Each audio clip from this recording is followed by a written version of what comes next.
नमस्कार दोस्तों, आप सभी का स्वागत है आपके यूट्यूब चैनल सरकारी पाठशाला पे।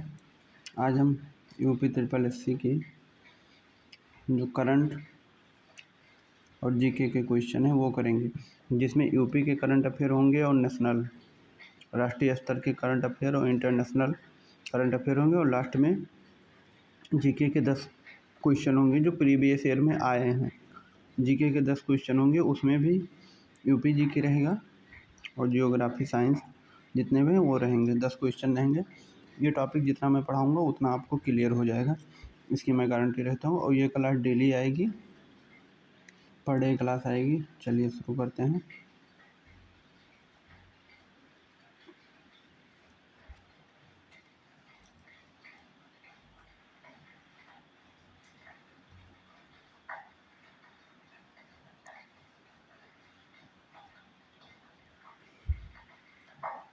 उत्तर प्रदेश मत्स्य पालन और समुद्री खाद्य निर्यात में उभरता हुआ राज्य। आप लोगों को पता है कि इस बार उत्तर प्रदेश ने नया रिकॉर्ड बनाया है, जिसमें 8.4 मिलियन के साथ भारत का रिकॉर्ड, इतना मिलियन भारत ने रिकॉर्ड निर्यात किया है दूसरे देशों में।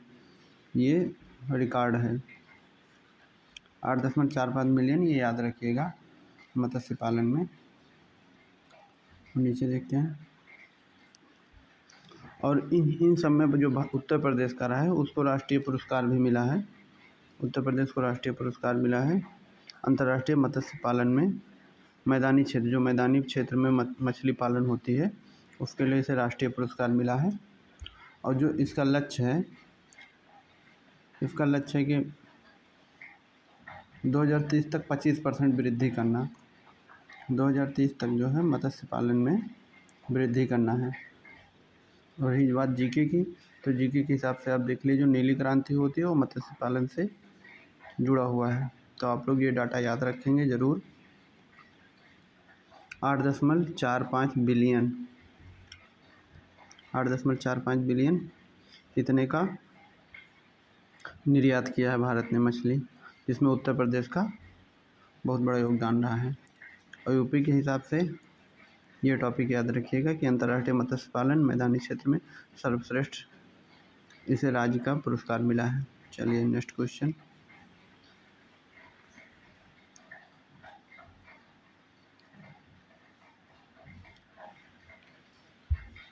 वाराणसी में दूसरा क्वेश्चन है ये। वाराणसी में 25,000 करोड़ से अधिक एलिवेटेड हाईवे परियोजना मंजूर हुई है। इसकी जो अध्यक्षता किए थे प्रधानमंत्री नरेंद्र मोदी की अध्यक्षता में केंद्रीय मंत्रिमंडल में इसे मंजूरी मिली थी जुलाई में, याद रखिएगा। इसमें कुल 25,000 करोड़ रुपए लगेंगे और परियोजना 2 बड़े एलिवेटेड हाईवे कॉरिडोर से है ये स्थित। मंजूरी इसे केंद्रीय मंत्रिमंडल ने इसे मंजूरी दिया था। और इसका जो मुख्य उद्देश्य है सुचारू यातायात प्रवाह, यातायात को जो जाम लगता है उससे निजात पाना। ये देखिए ऊपर से जो हाईवे निकल जाएगा रास्ता, इस हिसाब से कुछ बनेगा। और इसका उद्देश्य देख लीजिए, वाराणसी में यातायात की भीड़ को कम करना और यात्रा समय बचाना, इसका मुख्य उद्देश्य यही है। 25,000 करोड़ रुपये रखता है। एलिवेटेड हाईवे कहाँ बना है? वाराणसी में। जीके के हिसाब से देख लेंगे। वाराणसी काशी भारत की सांस्कृतिक राजधानी, भारत की सांस्कृतिक राजधानी से कहा जाता है वाराणसी को, और यह गंगा नदी के किनारे बसा है। तो 25,000 करोड़, ये डाटा आप लोग याद रखेंगे। 25,000 करोड़ और एलिवेटेड ये बनारस, ये 2 चीज़ याद रखेंगे आप लोग। चलिए नेक्स्ट क्वेश्चन। आजकल भाई करंट अफेयर ऐसे ही पूछे जा रहे हैं, आप एक लाइन रट के चले जाएंगे, वो याद नहीं होगा जो करवा दे रहे हैं। आप ऐसे फिगर से देखेंगे, हम बताएंगे, आप डिस्कस करेंगे, आप भी सोचेंगे तो याद हो जाएगा। उसे जीके से भी जोड़ के देख लेंगे कि ये यहाँ बनारस है तो बनारस में भीड़ बहुत होती है, इस हिसाब से यहाँ ऐसे रोड की ज़रूरत है जो पब्लिक रोड रहे, वहाँ लोकल पब्लिक चलें, और जो ऐसे हाईवे है जो जिनको नहीं काम है ऊपर से निकल जाएं, इस तरह है एलिवेटेड हाईवे। चलिए नेक्स्ट को देखते हैं टॉपिक। 2 बार ऐड हो गया। शेखा झील भी चर्चा का विषय रहा है इस साल। उत्तर प्रदेश के अलीगढ़ जिले में स्थित शेखा को राष्ट्रीय स्तर पर पर्यावरण संरक्षण के लिए और सुदृढ़ करने का प्रयास किया जा रहा है। इसे मतलब अच्छी तरीके से और इसका देख रखाव किया जा रहा है और इसे रामसर स्थल में भी शामिल कर लिया गया है, ये आप याद रखिएगा। शिखा झील ताज़े पानी की झील है जहाँ प्रवासी पक्षियाँ, जो विदेशों से पक्षियाँ आती हैं उड़ के, प्रवासी पक्षियाँ वो भी आके यहाँ आके रुकती हैं। और ये टॉपिक याद रखिएगा। उत्तर प्रदेश वर्तमान में 10 रामसर स्थल हैं, 10 रामसर साइट हैं इस समय वर्तमान में। चलिए नेक्स्ट क्वेश्चन देखते हैं। और हाँ, एक टॉपिक ये आप शॉर्ट में देख लीजिएगा, जो कैबिनेट द्वारा सेमीकान 2.0 की मंजूरी दी गई है। जुलाई 2026 में केंद्रीय मंत्रिमंडल ने भारत को सेमीकंडक्टर निर्माण का वैश्विक हब बनाने के लिए 1,27,500 करोड़ के विशाल बजटीय आवंटन किया था। सेमीकान 2.0 का मिशन इसको मंजूरी दे दी है। सेमीकान जो होता है, ये जो चिप है, जो चिप बनता है उसी से है संबंधित। और 1.0 के जो बजट थी वो लगभग 75,000 के आसपास थी, तो उस हिसाब से बहुत ज़्यादा बजट है। ये 75,000 था ये, तो उस हिसाब से ये 1,27,500 है सेमीकंडक्टर निर्माण के लिए। सेमीकान 2.0 का मंजूरी मिल गई है। चलिए नेक्स्ट क्वेश्चन। लास्ट में हम इन सब का 10 क्वेश्चन करेंगे, तो उससे टॉपिक क्लियर हो जाएगी। 10 क्वेश्चन लाएंगे। सतत विकास लक्ष्य SDG सूचकांक 2026, भारत की वास्तविक स्थिति पर चर्चा कर लेते हैं। SDG सतत विकास लक्ष्य से क्वेश्चन आते होंगे, अगर आप लोग पेपर देते होंगे तो कितना इम्पोर्टेंट है समझ गए होंगे। जुलाई की शुरुआत में जारी वैश्विक SDG इंडेक्स 2026 में भारत दुनिया भर में जो भारत का रैंक है वो 94 स्थान पर है भारत। टोटल इसका इस बार SDG में 94 स्थान है।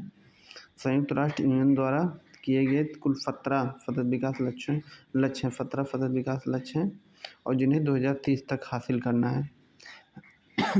और इस बार जो भारत का 94 रैंक रहा है, टोटल 166 देशों में से रहा है। और भारत का जो स्कोर रहा है वो 66.8 रहा है, 66.8 रहा है आउट ऑफ 100। ये UNSDG का लोगो है, ये आप लोगो देख लिए, 17 होगा ये। और जो रैंक और विदेशों में जो और कंट्री हैं उनका जो रैंक है, पहले स्थान पर फिनलैंड रहता है, स्वीडन, नॉर्वे। और जो अपने पड़ोसी हैं उनकी स्थिति आप देख लीजिए।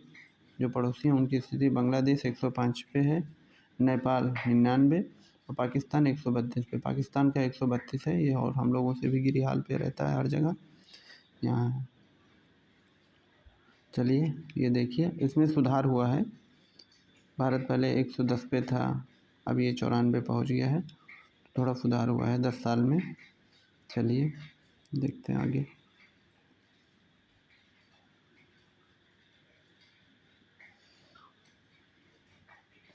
अंतर्राष्ट्रीय भौतिकी ओलंपियाड 2026 में भारत का पहला स्थान। ये भौतिकी के लिए होता है, जो भौतिकी के क्षेत्र में लड़कों का टेस्ट होता है उसके लिए न्यूज़ है। तो शानदार प्रदर्शन रहा है भारत का, और इसने भारत के जो 5 छात्र हैं उन्होंने गोल्ड मेडल जीता। होमी और ये सब वो जितने 5 स्टूडेंट थे ये Homi Bhabha centre for science education HBCSC द्वारा प्रशिक्षित थे ये लोग। और इन्होंने बहुत बड़ी अंतर से जीत, 380 जो उत्तर थे उनके अंतरों से इन्होंने जीता है, काफ़ी लंबा डिफरेंस था। और इसमें 87 देशों में 87 देश के 381 छात्र ने इसमें हिस्सा लिया था, 87 देश के जितने छात्र थे। तो आप लोग ये याद रखिएगा, इस बार भारत ने इसमें अच्छा प्रदर्शन किया है और पहला रैंक नहीं 5 मेडल जीते हैं, तो 5 मेडल याद रखिएगा।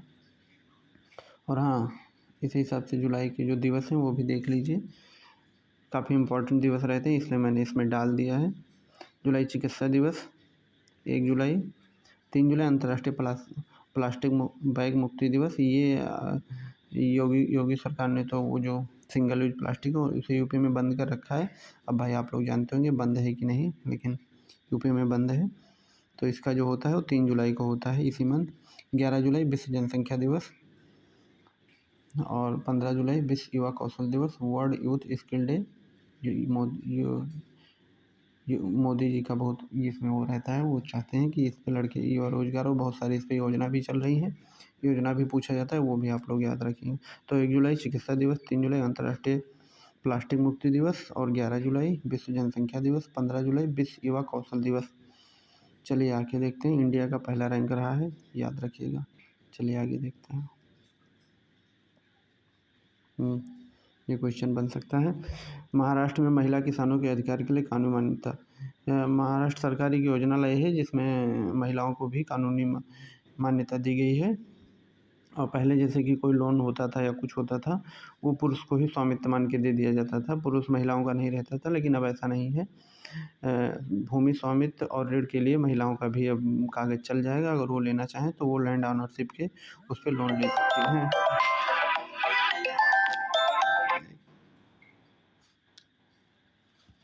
ले सकती हैं। कृषि श्रम और जो मतलब यूएन के हिसाब से, यूएन जो रिपोर्ट है उस संयुक्त राष्ट्र के हिसाब से कृषि में महिलाओं का जो योगदान है वो 43% है, ये भी याद रखिएगा। यूएन ये मानता है और ऐसा है भी। ग्रामीण क्षेत्रों में आप जाएंगे तो महिलाओं का ज़्यादा योगदान रहता है। और ये आप याद रखिएगा, ये जीके का टॉपिक है कि भारत के संविधान में कृषि राज्य सूची का विषय है। कृषि जो है वो राज्य सूची का विषय है। तो यहाँ से आप महाराष्ट्र याद रखेंगे। इन्होंने लैंड ऑनरशिप में महिलाओं को कानूनी मान्यता दी है कि अब ये भी स्वामित्व रहेंगी, लैंड ऑनरशिप ये भी रखेंगी। चलिए आगे देखते हैं। अभी हम क्वेश्चन कराएंगे तो उससे और आपको रिकॉल हो जाएगा, तो याद हो जाएगा। हाँ, हुरून ग्लोबल यूनिक्स इंडेक्स 2026 में भारत का शानदार प्रदर्शन। ये हुरून ग्लोबल यूनिकॉर्न इंडेक्स 2000 ये पूछा ही जाता है भाई, करंट में ये पूछा ही जाता है, तो आप ये याद रखिएगा। 61 यूनिकॉर्न के साथ दुनिया में चौथा स्थान रहा है भारत का। नोएडा और गाज़ियाबाद ने नए स्टार्टअप में चमके हैं। नोएडा यूपी के जो हैं वो नोएडा और गाज़ियाबाद। यूपी ने भारत की रैंकिंग मजबूत की है और कुल 87 यूनिकॉर्न के साथ भारत सक्रिय रहा है। ये भी टॉपिक आप याद रखेंगे यूनिकॉर्न का। 1 बिलियन यूनिकॉर्न स्टार्टअप की परिभाषा है कि 1 बिलियन के साथ जो रहता है वो यूनिकॉर्न से अधिक उसमें शामिल हो जाता है। 16 जनवरी राष्ट्रीय स्टार्टअप दिवस होता है, इसके दिवस याद रख लीजिएगा। 16 जनवरी को राष्ट्रीय स्टार्टअप दिवस होता है। और उत्तर प्रदेश स्टार्टअप दिवस, यूपी का स्टार्टअप मतलब ये नोएडा और गाज़ियाबाद।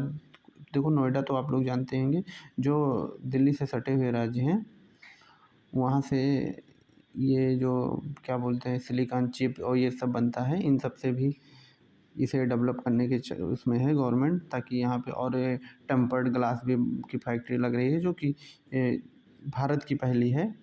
और यहाँ पे टेम्पर्ड ग्लास बनेगा, वो फैक्ट्री डाली जा रही है। तो यूपी में नोएडा इन सब में मामलों में भाई आगे ही रहता है। चलिए आगे देख लीजिए आप। ये चौथा स्थान रहा है 61 यूनिकॉर्न के साथ। चलिए आगे देखते हैं।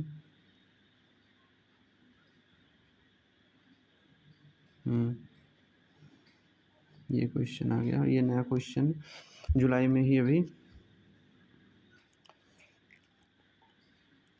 जो यूक्रेन के नए प्रधानमंत्री सेर्गी केरेस्तकी बने हैं, सेर्गी केरेस्तकी।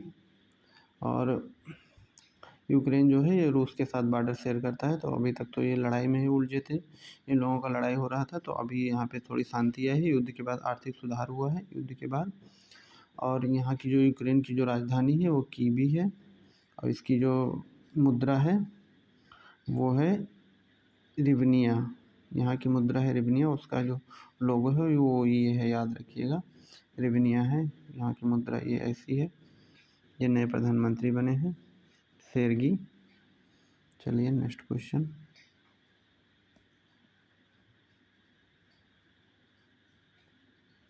आप लोग ये देखिएगा, उत्तर प्रदेश में आयुष स्वास्थ्य नेटवर्क का विस्तार हो रहा है। नए पेंशन सेक्टरों को मंजूरी दी गई है। और ये जो गोरखपुर में बन रहा है कि उत्तर प्रदेश का पहला आयुष विश्वविद्यालय महायोगी गुरु गोरखनाथ आयुष विश्वविद्यालय। ये उत्तर प्रदेश का पहला आयुष विश्वविद्यालय है, आप ये लोग ज़रूर याद रखेंगे इसमें। और इसके तहत जो बन रहे हैं ये इसी के तहत, ये देखिए नए वेलनेस सेंटरों की स्थापना की जाएगी। वेलनेस सेंटरों की जो चलेंगे वो इस यूनिवर्सिटी से जुड़े रहेंगे, उसी से चलेंगे और इसी का ये हिस्सा रहेंगे और इसी अभियान के तहत ये वेलनेस सेंटर होंगे, चलेंगे।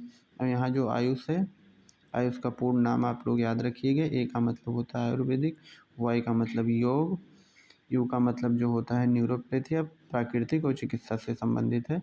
और ये यूनानी है, यू से है यूनानी, यस से है सिद्धि, ये वाला लोगो जो रहता है। और यश से होम्योपैथी, होम्योपैथी की जो उत्पत्ति हुई थी ये जर्मनी में हुई थी, शायद जर्मनी में हुई थी होम्योपैथिक की। आयुर्वेदिक की तो इंडिया में। आप लोग इसे याद रखेंगे। तो इसमें जो याद करने की ज़रूरत है वो है, पहला तो यही है कि भाई आयुष विश्वविद्यालय जो पहला गोरखपुर में अवस्थित है, इसका नाम महायोगी गुरु गोरखनाथ आयुष विश्वविद्यालय है। और इसके तहत जो नए वेलनेस सेंटर की मंजूरी दे दी गई है, ये याद रखेंगे। अब इसके तहत ये लोग चलेंगे। चले आगे देखते हैं।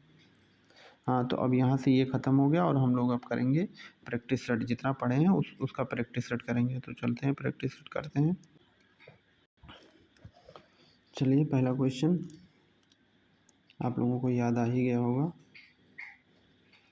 जुलाई 2026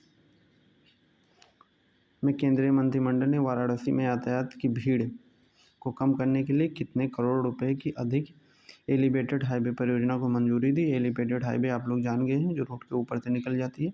उसके लिए कितना, उसके लिए इन्होंने जो रुपए दिए हैं वो 15,000 करोड़ रुपए, 15,000 करोड़ रुपए दिए गए हैं। चलिए नेक्स्ट क्वेश्चन करते हैं। हाँ भाई, 15 नहीं 25 है, सॉरी, कभी कभार हमसे भी गलती होती है। चलिए नेक्स्ट क्वेश्चन देखते हैं। उत्तर प्रदेश के अलीगढ़ ज़िले में स्थित शेखा झील मुख्य रूप से किसके लिए प्रसिद्ध है। तो शेखा झील हमने उसमें पढ़ाया था। एक तो यहाँ प्रवासी पक्षी आते हैं और ताज़े पानी की खारी झील है, वो ताज़े पानी की झील है कोई। चलिए नेक्स्ट क्वेश्चन। भारत में सेमीकंडक्टर निर्माण के वैश्विक हब बनाने के लिए केंद्रीय मंत्रिमंडल ने जुलाई 2026 में किस मिशन को मंजूरी दी है। किस मिशन को मंजूरी दी है, हमने पढ़ा है अभी। सेमीकान 2.0 1.0 ख़त्म हो गया। इसके लिए 75,000 था और सेमीकान 2 के लिए है। इसके लिए कितना बजट आया था, 1,27,500 1,27,500 रुपये का बजट आया था। चलिए नेक्स्ट क्वेश्चन। हाल ही में जारी वैश्विक सतत विकास SDG सूचकांक 2026 में भारत दुनिया में कौन से स्थान पर है। भारत का कौन सा स्थान है, एकदम मैंने क्लियर करके बताया था। 2026 में 94 स्थान पे है भारत। चलिए नेक्स्ट क्वेश्चन करते हैं। फिर SDG से, भाई SDG से क्वेश्चन बनते हैं इसलिए पूछता है। संयुक्त राष्ट्र यूनियन द्वारा दिए गए कुल कितने सतत विकास SDG गोल जिन्हें 2023 तक हासिल करना है। तो कितने गोल हैं ये आप लोगों को पता होगा। 17 गोल है। उसका लोगो ऐसे ऐसे ऐसे ऐसे, ये इसका लोगो रहता है कलर वाइज। चलिए नेक्स्ट क्वेश्चन। जुलाई 2026 में आयोजित अंतर्राष्ट्रीय भौतिकी ओलंपियाड IPHO में भारतीय छात्रों के दल ने विश्व में कौन सा स्थान हासिल किया। ये मैंने पढ़ाया है। चलिए, पहला है कि दूसरा है कि तीसरा है कि चौथा है, कौन सा स्थान है आप लोग बताएंगे। इन्होंने पहला स्थान हासिल किया है, पहला स्थान इन्होंने हासिल किया। और ये कहाँ हुआ था, कोलंबिया में ये हुआ था। ये भी आप लोग याद रखेंगे, ये कोलंबिया में हुआ था। और कितने छात्रों को गोल्ड मेडल दिया गया था 5 छात्र को गोल्ड मेडल, 5 छात्र को गोल्ड मेडल दिया गया था। जैसे भाई आप पढ़ के चले जाते हैं, यूपी ट्रिपल एस से जब कोई एग्ज़ाम कराता है और आप पढ़ के चले जाते हैं, उसके बाद वहाँ से आने के बाद कहते हैं कि क्वेश्चन पता नहीं कहाँ से पूछ लिया, ऐसा कुछ नहीं है। क्वेश्चन पूछते हैं लेकिन आप लोग सिर्फ बहुत हल्के से पढ़ के जाते हैं तो डीप पूछ लेता है, वहीं फंस जाते हैं। आप जब पढ़कर ऐसे डीपली ऐसे इंपॉर्टेंट क्वेश्चन पढ़कर जाएंगे तो कहाँ से नहीं बजेंगे, बजेंगे क्वेश्चन भाई। मैं जानता हूँ, मैं पेपर देता हूँ तो मुझे पता है। चलिए नेक्स्ट क्वेश्चन।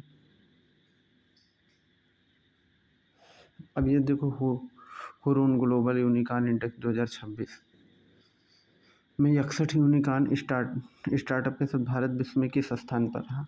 मैंने पढ़ाया था, अब आप लोग याद करिए। 61 के साथ भारत चौथे स्थान पर था और यूपी के जो थे नोएडा और गाजियाबाद। तो स्टार्टअप में बहुत बड़ा योगदान रहा, ये दोनों उभर के आए हैं। उभर के क्या है, पहले से ही थे। इन दोनों का बहुत ज़्यादा योगदान है। 61 यूनिकॉर्न के साथ भारत विश्व में चौथे स्थान पर रहा है। चलिए नेक्स्ट क्वेश्चन। जुलाई 2026 में किस राज्य सरकार ने भूमि स्वामित्व और कृषि ऋणों में महिला किसानों के अधिकारों को सुरक्षित करने के लिए एक विशेष अधिनियम पारित किया? अब इसमें एकदम हम लोगों ने इस पर डिस्कस किया था। अब ये क्वेश्चन एग्जाम में पूछा जाएगा, आप थोड़ा सा फोर्स करेंगे तो याद आ जाएगा, क्योंकि बाकायदा फिगर बना था सब कुछ। महाराष्ट्र। अब ये सब क्वेश्चन जो ये क्लास करेगा उसे मालूम रहेगा कि हाँ यहाँ से पढ़ के गए थे, ऐसा डिस्कस हुआ था, तो याद है। अब इस पे और कौन सा डिस्कस किया जाए। ये सबसे बड़ा ऐतिहासिक कदम है और ये पूरे भारत के पहला ऐसा राज्य है जो महाराष्ट्र ने ऐसा किया है। चलिए नेक्स्ट क्वेश्चन। अब यहाँ से भारत के संविधान में किस अनुसूची के तहत कृषि एग्रीकल्चर को राज्य सूची का विषय माना गया है? अब बताइए, ये भी मैंने उस चार्ट में लिखा था, जो फिगर आपने देखा था उसमें लिखा था। ये किस सूची का विषय है? तो ये है 7वीं अनुसूची का विषय है एग्रीकल्चर। चलिए नेक्स्ट क्वेश्चन। बहुत सारा टाइम नहीं लेंगे। तो उत्तर प्रदेश का पहला आयुष विश्वविद्यालय कहाँ स्थापित है, जिसका नाम महायोगी गुरु गोरखनाथ आयुष विश्वविद्यालय है? अब ये सबको पता है, जो भी तैयारी करते हैं उनको पता है। नहीं पता होगा तो आज के बाद नहीं भूलेंगे, अगर कहीं कन्फ्यूजन रहा होगा तो। ये है गोरखपुर में यूनिवर्सिटी। वो जो क्रियाशील हो गया है, अब पूरा उसमें आ गया है। चलिए, अगर आप PDF चाहिए होगा तो मैंने यहाँ आंसर लिख दिया है, आप लोग मैं नंबर दे दूँगा। और चलिए कोई रिवीजन कर ले रहे हैं इसका, एक प्रैक्टिस सेट छोटा सा कर रहे हैं, जो मैंने कहा मैं बोला था यूपी और plus GK, UP GK plus GK। चलिए बहुत फास्ट तरीके से करेंगे। उत्तर प्रदेश से कैबिनेट ने हाल ही में, जो इससे अंदाज़ा लगेगा कि किस टाइप का क्वेश्चन पूछा जा रहा है। पहली बात तो जलालाबाद का नाम बदल कर क्या कर दिया गया, जलालाबाद का परशुरामपुरी याद रखेंगे। परशुरामपुरी भगवान परशुराम की जन्म स्थली है और ये भगवान विष्णु के छठे अवतार माने जाते हैं। जलालाबाद का नाम परशुरामपुरी हो गया है। चलिए नेक्स्ट क्वेश्चन। वर्ष 2025 की घोषणा के अनुसार भारत का सबसे ऊंचा माल, जो हाईएस्ट माल है, उत्तर प्रदेश में किस शहर में खुलेगा? ये पूछा गया था 2025 में, तो ये नोएडा में खुलेगा, नोएडा। सलूशन देख लें। वर्ष 2025 में यह जानकारी चर्चा में रही कि भारत का सबसे ऊंचा आधुनिक सुविधाओं से लैस कमर्शियल माल नोएडा गौतम बुद्ध नगर में बनकर तैयार होगा। चलिए नेक्स्ट क्वेश्चन। उत्तर प्रदेश का कौन सा जिला अपनी पीतल, ये वीडियो के एग्जाम में पूछा गया था 2025 में, हस्तशिल्प कला के लिए पूरी दुनिया में प्रसिद्ध है? तो पीतल के लिए सबको पता है क्या है, मुरादाबाद। क्वेश्चन ऐसे बनते हैं, कुछ टफ कुछ ईजी। ये भी क्वेश्चन ईजी रहा है, लेकिन ये 2025 में पूछा गया। जो क्षेत्रफल की दृष्टि से उत्तर प्रदेश का भारत में राज्यों में कौन सा स्थान रहा?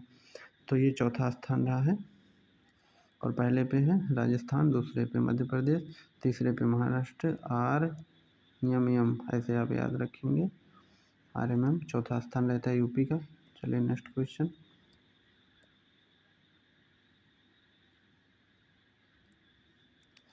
उत्तर प्रदेश का एकमात्र राष्ट्रीय उद्यान दुधवा नेशनल पार्क किस जिले में है? दुधवा नेशनल पार्क सबको पता है, लखीमपुर खीरी।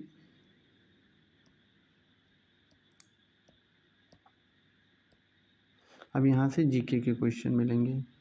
जीके के जो आज जीके का भाई पोर्शन बढ़ गया है, तो जीके के क्वेश्चन करना बहुत ज़रूरी है। इतिहास से क्वेश्चन था, वर्ष 1929 में किस ऐतिहासिक कांग्रेस अधिवेशन में पहली बार राष्ट्रीय ध्वज फहराया गया और पूर्ण स्वराज की मांग की गई? राष्ट्रीय ध्वज लाहौर अधिवेशन, जैसे राष्ट्रीय ध्वज का नाम है लाहौर अधिवेशन, आप लोग याद रखेंगे। लाहौर अधिवेशन 1919 पंडित जवाहरलाल नेहरू ने फहराया था। और यहाँ पे पूर्ण स्वराज की मांग हुई थी, पूर्ण स्वराज। और ये नदी रावी नदी, ये भी याद रखिएगा, 1929 याद रखिएगा। इसके अध्यक्ष है पंडित जवाहरलाल नेहरू, PT नेहरू थे। चलिए नेक्स्ट क्वेश्चन। ये भी इतिहास से पूछा गया था, जूनियर असिस्टेंट 2025 में। महात्मा गांधी ने वर्ष 1930 में प्रसिद्ध सविनय अवज्ञा आंदोलन का मुख्य रूप से किसके विरुद्ध शुरू किया था? जो सविनय अवज्ञा आंदोलन था वो किसके विरुद्ध था? नमक पर टैक्स, जो नमक कानून था उसके विरुद्ध था। ये याद रखिएगा, ये डेट 12 मार्च याद रखिएगा। 1930 सबको याद रहता है, 12 मार्च शुरू की थी और 6 अप्रैल, 12 मार्च और 6 अप्रैल 1930।